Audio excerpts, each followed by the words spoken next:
And now, from approximately coast to coast, Bob Elliott and Ray Goulding take pleasure in presenting the Bob and Ray Public Radio Program.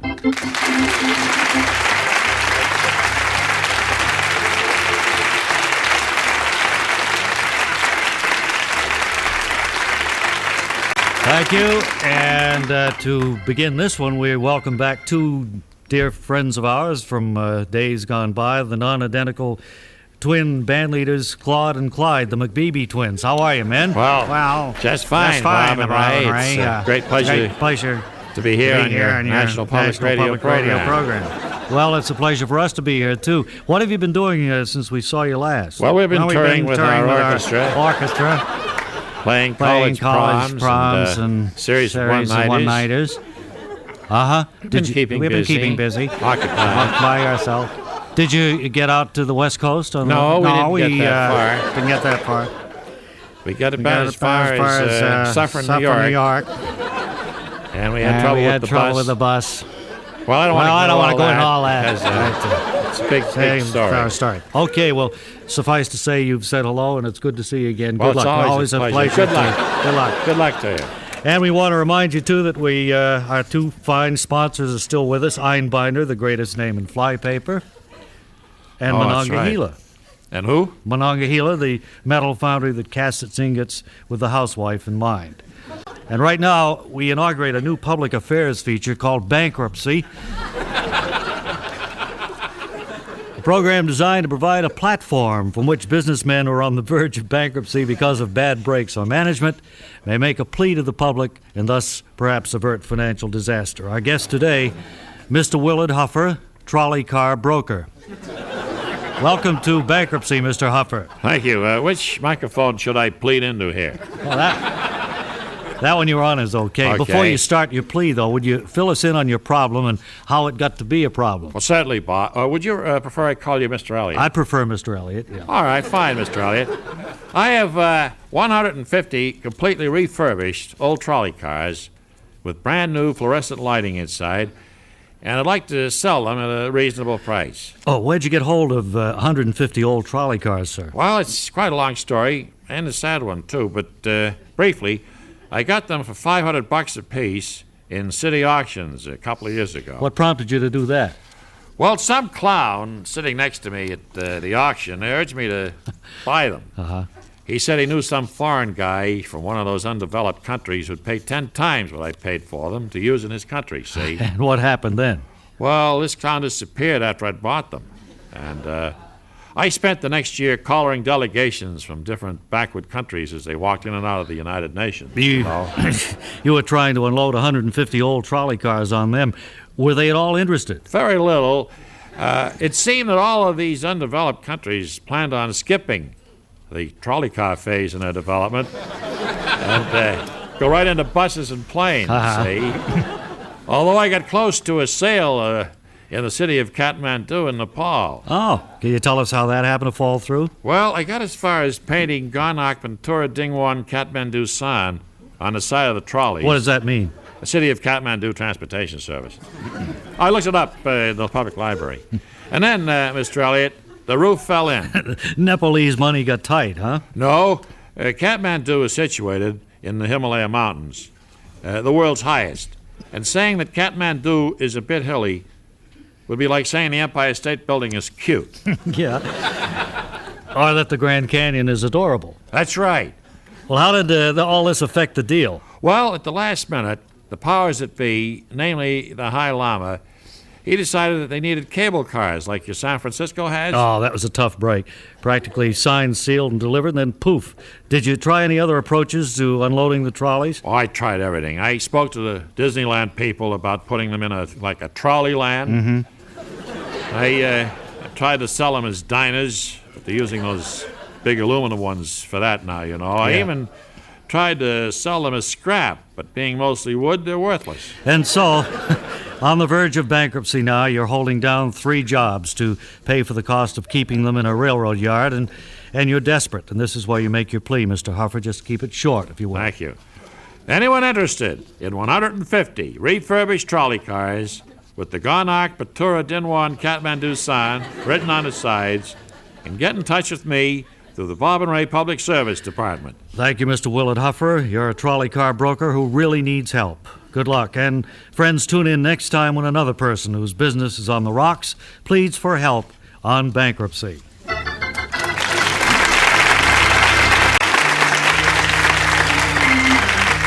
Now, once again, it's time for Grand Motel, a speck of a place, a heck of a place on Route 14 near Hadleyville, where the mountains meet the sky and living is easy as pie. As our story begins today, we find uncompromising owner Leonard Humphrey hanging a new calendar on the wall of his office. Suddenly, the door opens, and a weary stranger steps across the threshold of Grand Motel. Well, come right in, stranger. You're just in time to use the new office calendar I make available to all the guests here. Feel free to drop by the office anytime during your stay and look up as many dates as you want. Absolutely no charge. Now, that sounds like a good deal. But I don't want to be rushing to becoming a guest here until I know more about the place. You see, I'm allergic to a lot of things, like dust on the carpet. So I have to be sure you'll give me enough clean bath towels to cover all the rugs.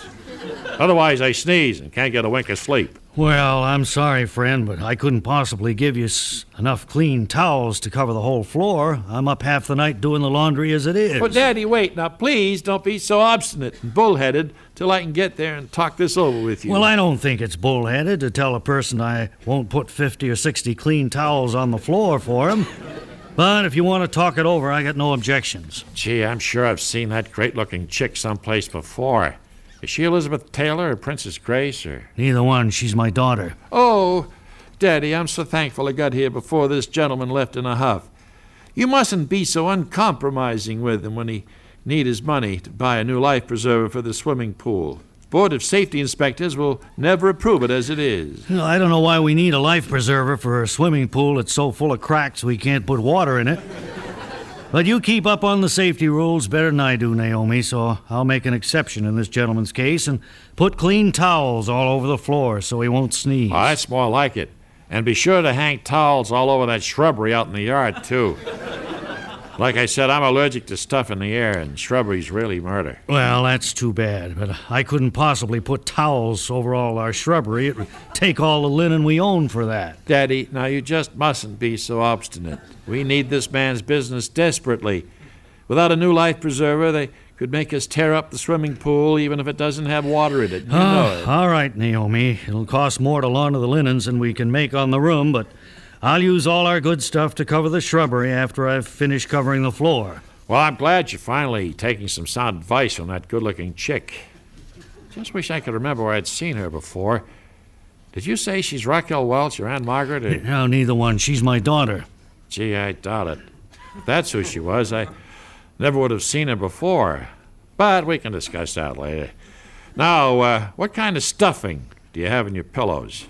Better not be chicken feathers, because they make me sneeze like crazy. Well, then how come you're not sneezing now? There's a chicken farm right next door, and I haven't even run over there yet and thrown any of my clean towels over the chickens for you. Now, Daddy, please, now you mustn't make smart alecky remarks to the man. We need his business something awful, and if it'll make him decide to stay here, we can certainly go out and buy a foam rubber pillow for him. Well, this is all eating into the profit when I only get $6 a night for our rooms. But we aim to please, so whatever you say, stranger. Well, that's the way I like to hear you talk. Incidentally, you never answered my question. She's nobody you've seen before. She's my daughter. No, not that question. I give up trying to get a straight answer to that one.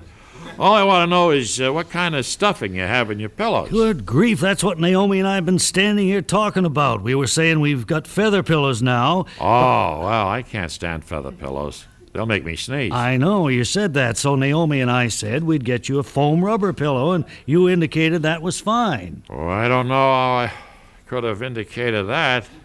You've got such a rotten disposition that I wouldn't want to stay here anyway, no matter what kind of pillows you have. Goodbye. Well, I'm sorry, Naomi. I don't know what gets into me sometimes. Has uncompromising owner Leonard Humphrey's uncompromising nature finally driven him out of the motel business? Or would a new life preserver for the swimming pool have helped much anyway? Perhaps we'll learn more next time when another weary traveler arrives at Grand Motel.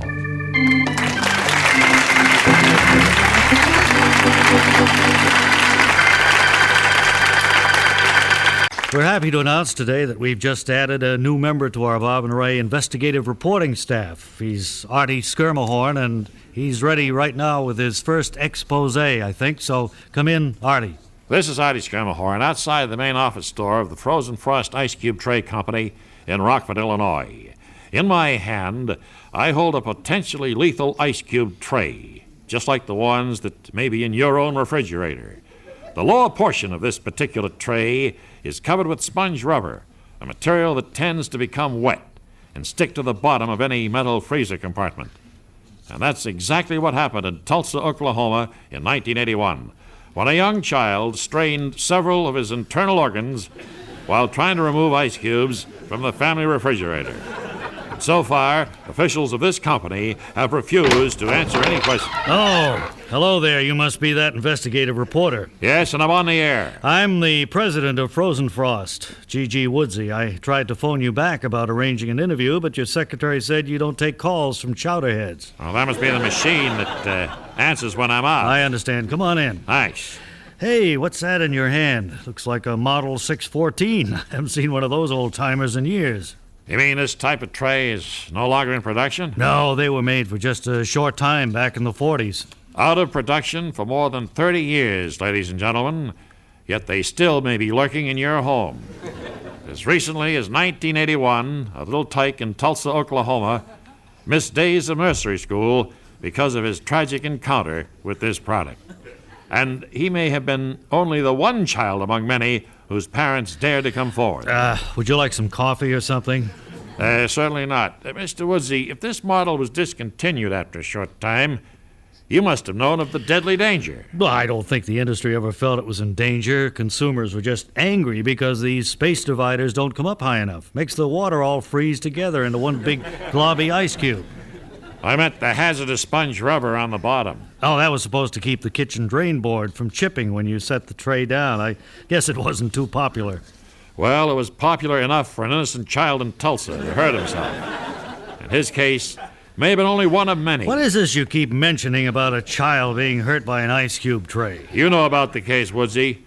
Didn't you feel personally responsible for recalling every one of those trays? No, I couldn't have done that. Couldn't have done it?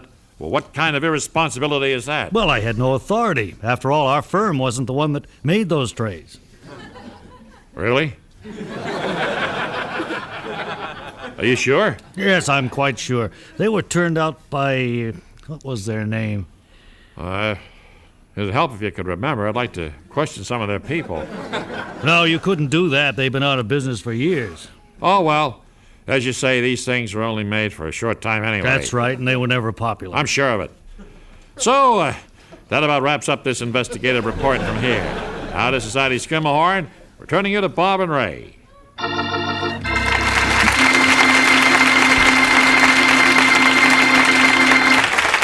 And now here's a message from the makers of Einbinder's Flypaper that will come as welcome news to many of you. Friends, nobody likes to hang strips of flypaper that form curlicues and gradually roll themselves back up to the ceiling again. As loyal Americans, you're entitled to a flypaper that hangs straight down and remains that way for weeks on end. And that's exactly what you get when you ask your local pest control supplier for Einbinder, the brand you've gradually grown to trust over the course of 3 generations.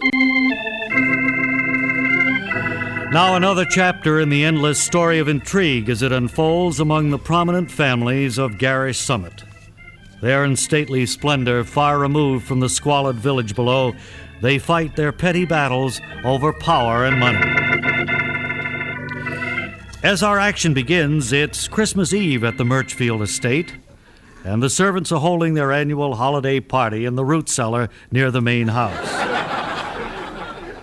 Suddenly, the voice of Lloyd the gardener can be heard speaking above the festive gaiety. I sure hate these Christmas parties Miss Agatha makes us hold every year in the root cellar. You know, it's below zero in here. Oh, I shouldn't be too critical of Miss Agatha Lloyd. She's a good sort. Just pull up one of those bags of turnips and sit down. We're going to sing carols soon. Keep your shirt on, Wilfred. I'm trying to find an ice pick to chip off a piece of the eggnog. Sure would help if Miss Agatha put some electric lights down here. Now, Lloyd, Miss Agatha's a good sort. Just try to get into the spirit of the holiday. And... Oh, my word, Lloyd. You fell right in my lap. Well, do stop flailing around in the dark and sit down in one of those turnip bags, Lloyd. I still need an ice pick, but I give up. It really ticks me off that we have to celebrate Christmas down here. I can just picture the family up in the main house, all comfy.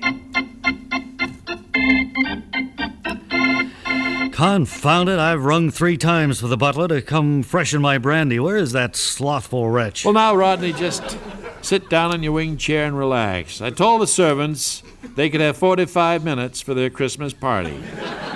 So Wilfred's probably down in the cellar with the others. Seems to me you're terribly lax with the hired help during the holidays, Mother. I was especially upset when I got your memo today ordering me to close the lead mine an hour early just because it's Christmas Eve. Well, I know it causes a drop in those production charts that you keep, but your brother Caldwell said it was cheaper to close early than to risk another riot like the miners staged last Christmas. I might have known that any scheme promoting idleness would have been Caldwell's idea. Confound it, the servants still don't answer the bell. They're probably all drunk down there by now. I can just picture them.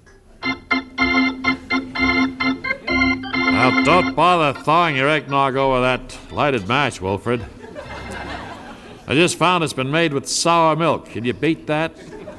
Miss Agatha made our Christmas eggnog with sour milk. There, Lloyd. I'm sure it was unintentional. Miss Agatha's a good sort. Let's sing carols. Hey, I've just about had it up to here with you, Wilfred.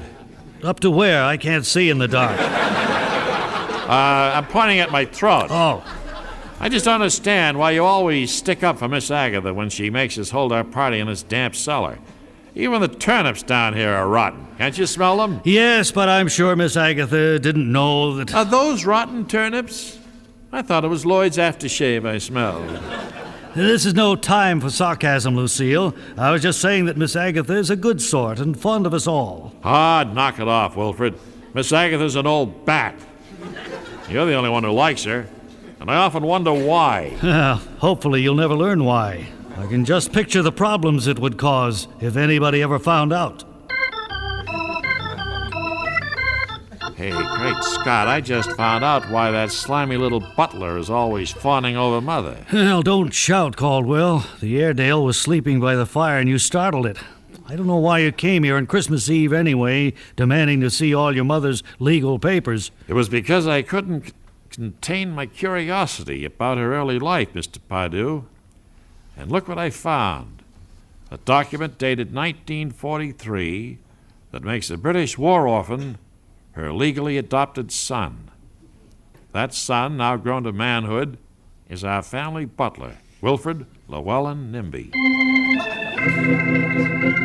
Will Wilfred freeze in the root cellar before he can assert his rightful claim to a room in the main house?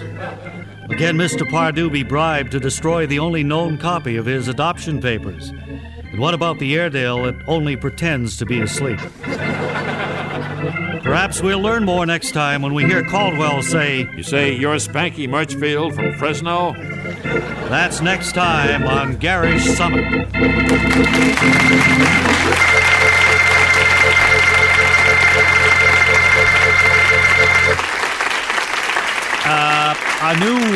A new play opened here on Broadway last night entitled The Tender T-Bone, I believe it was.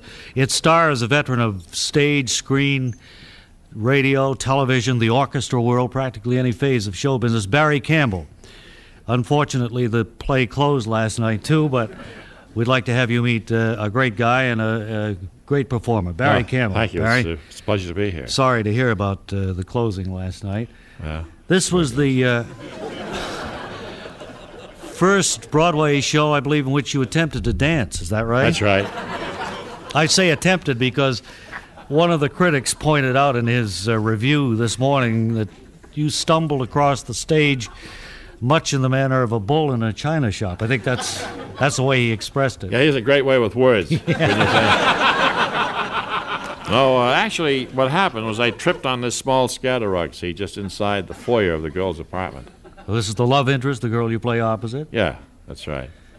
I supposed to, fall in love with this kid. Incidentally, this girl, we've been in rehearsals so much now. We've started rehearsals in February and intensive rehearsals in April. Oh, it's a long time. And we're around together so much that by the time the curtain went up last night, I couldn't stand the sight of her. I couldn't go through any of that love stuff, the kissing or the hugging. Right? That must have thrown the other actors off the pace quite a bit, didn't it? Well, not as much as when I forgot my lines. I was going to get to that. That same reviewer pointed out a little further on in his review that there was a time, I think, in the second act when for nearly 20, 25 minutes nobody said a word. That's right. Is that right? Yeah. How do you cover up for a thing like that? Well, I had a prop newspaper there that I picked up and read. You were luckier than the rest of the cast, huh? Well, I thought so until 3 people got up out of the audience and came right up on the stage.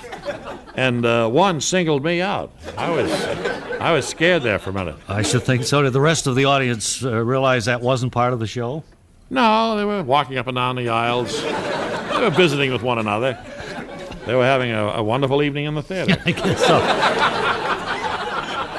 Well, I hope your next effort is more successful, Barry Campbell, and we'll certainly... Well, I leave tomorrow on an exchange tour through Europe.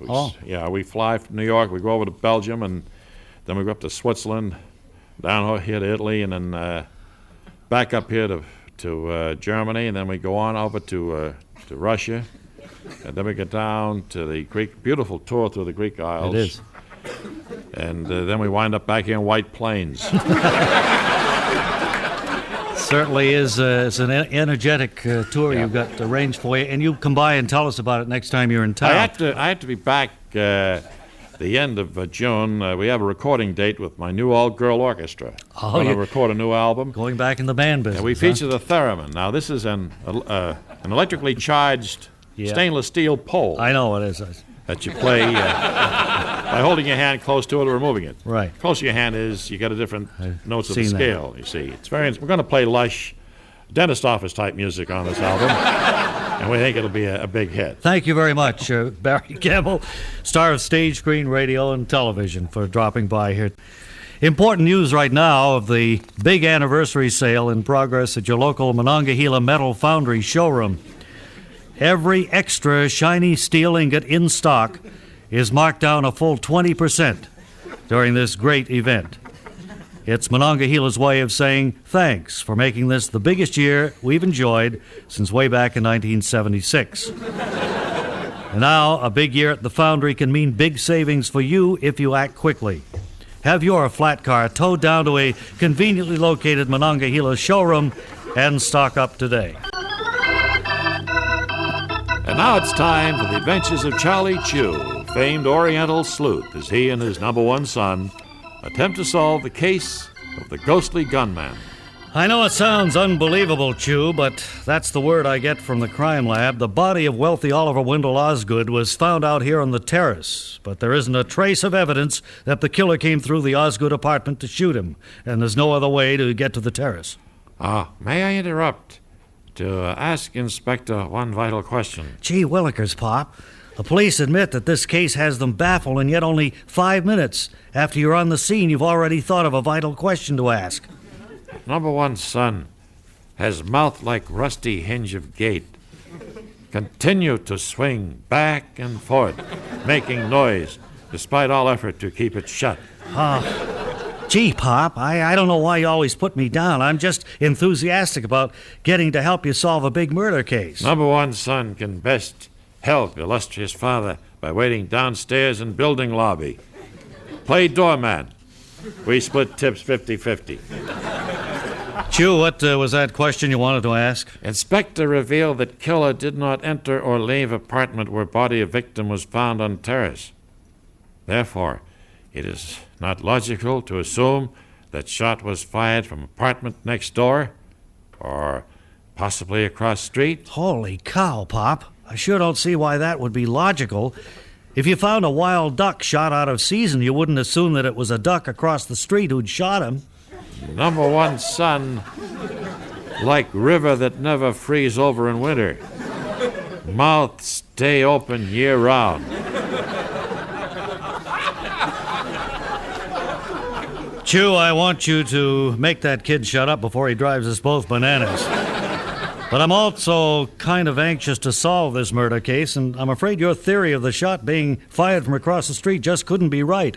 Our ballistics expert says the bullet entered from close range. In such case, Charley Chew saddened that Inspector does not carry thinking one step further.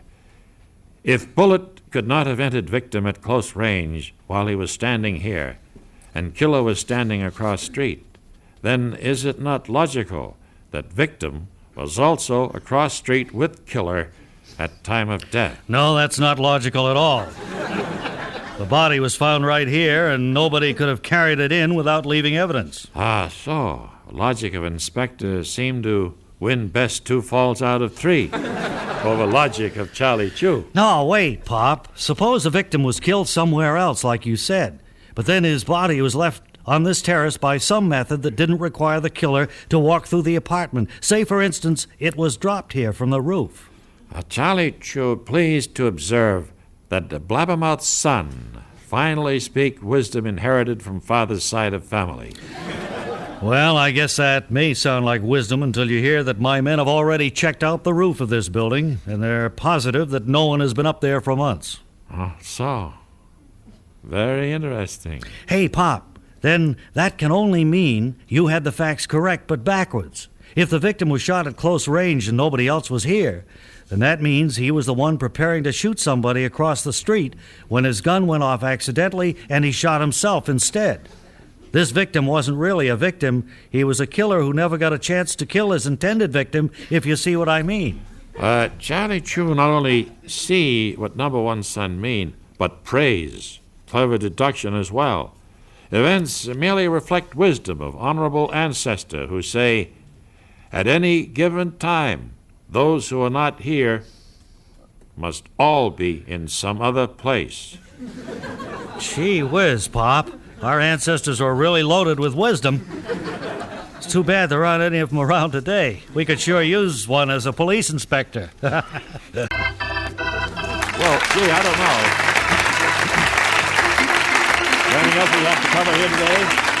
No? No, that's it then. That puts a lid on this Bob and Ray Public Radio program, as we say. Except to thank those who helped lend a note of festivity to the proceedings. Yes, there was Larry Josephson, friend of the oppressed. He developed and produced our show for the Radio Foundation. Associate producer was Marjorie Van Halderen, one of the few here who remember that this is the year of the dog in the Chinese calendar. Joe Lopes was our engineer. Stan Free played an American-made electric organ. And funding, in part, from the National Endowment for the Arts. And the New York State Council on the Arts. Now, this is Ray Goulding reminding you to write if you get work. Bob Elliott reminding you to hang by your thumbs. For a free picture of Bob and Ray, send a stamped, self-addressed envelope to Bob and Ray Picture, Box 5000, GPO, New York 10116. That's Bob and Ray Picture, Box 5000, GPO, New York 10116. Thank you. Thank you, friends. Very kind. Thanks very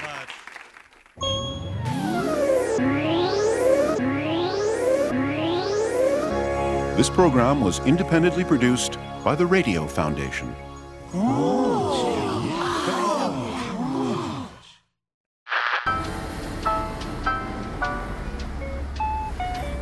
Close in 5 minutes.